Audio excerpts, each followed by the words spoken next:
Hold on, hold on. Hey, what? Right, so you have chosen Oh, I like silkworms. crickets. Crickets. They're not very good. Dig in, one each. Oh, come on. So I've always been quite an outdoorsy kid. They are cooked. Always quite in touch with the earth.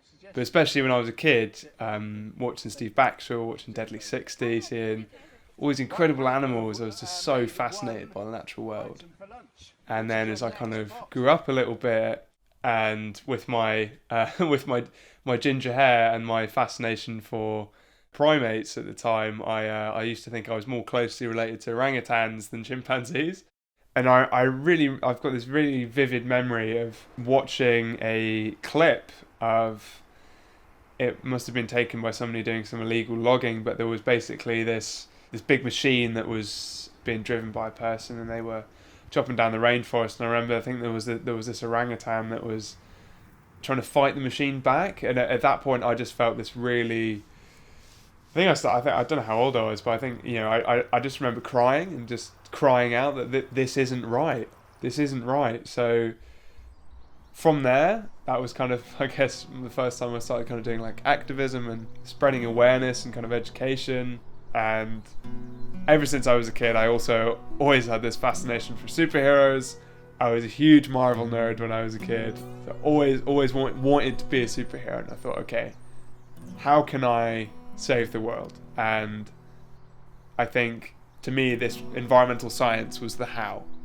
Obviously, I'm in a very privileged position. I'm at university in the UK, and if you're just trying to make ends meet, it's like you just don't have time or capacity to be able to kind of maybe think about the environment. But I'd say, with anything with the environment or eating a plant-based diet, people think it's kind of an all or nothing approach. It's like, it is so much better to just start small. So if it's the plant-based thing, just once a week, just try it. There's thousands of recipes. Just try and experiment and make it fun.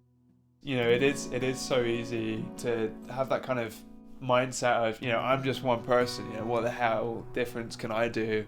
That plays out on so many scales. But I think my favorite idea comes from a charity that was set up called Another Way. And Another Way's kind of big message is about the power of 10, which is, from my understanding, is this kind of idea that if you can talk to one person and tell them some ideas about how we can be more environmentally friendly, how we can save the world, then they go and share that idea with 10 people.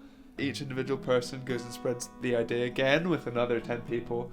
So from there, it builds up really quickly. We make choices every day, and it's like, how do you encourage people to do the right thing?